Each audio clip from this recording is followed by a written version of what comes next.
Praise the Lord. Praise Kaya mga God. minamahal, anong sinasabi natin? Ang pinakamagaling na manggagamot ay ating pinakamamalakas Amen. Kristo. Glory to God. Ito mga minamahal, ang kauna-unahang anesthesiologist, lagi kong pinapatotoo mga minamahal. Noong si Eva, mga minamahal, na-create si Eva, anong ginawa ng mahal na Panginoon? Pinatulog muna ng mahal na Panginoon si Adan. Ibig sabihin, ang kauna-unahang anesthesiologist ang Panginoong Diyos. Yes. Amen. Nung Hallelujah. nakatulog na si Adan, create si Eva at tinanggal ng mahal na Panginoon yung tadyang at naging si Eva. Ibig sabihin, orthopedic surgeon pala ang mahal na Praise Panginoon. God. At noong ang mga kitongit, pinagaling ng mahal na Panginoon, dermatologist at saka infectious disease specialist Amen. pala ang ating Panginoon.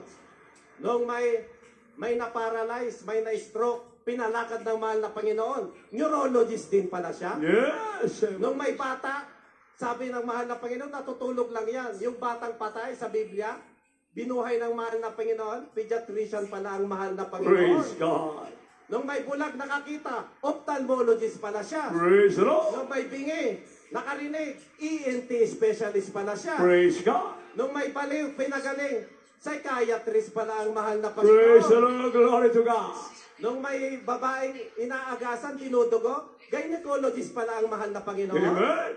Noon si Maria pinanganak, at pinanganak niya ang mahal na Panginoon sa laman, obstetrician pala ang mahal na Panginoon. Praise God. Noon ang mahal na Panginoon umakyat sa langit. He defied the law of gravity dahil dapat pabagsak. Eh ang mahal na Panginoon paakyat.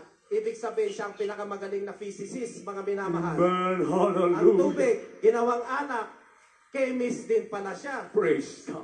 Nung nangangaral ang mahal na Panginoon ng 5,000 katao, pinamerienda niya, pinakiaan niya lahat yan sa kunting tinapay lang, mga minamahal. Ibig sabihin, economist din pala ang mahal na Praise Panginoon. God.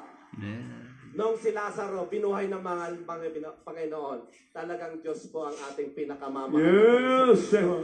Kaya po sa mga baguhan, mga minamahal, sabi ko nga sa inyo, maswerte kayo at binitbit po kayo ng ating mga kapatiran. At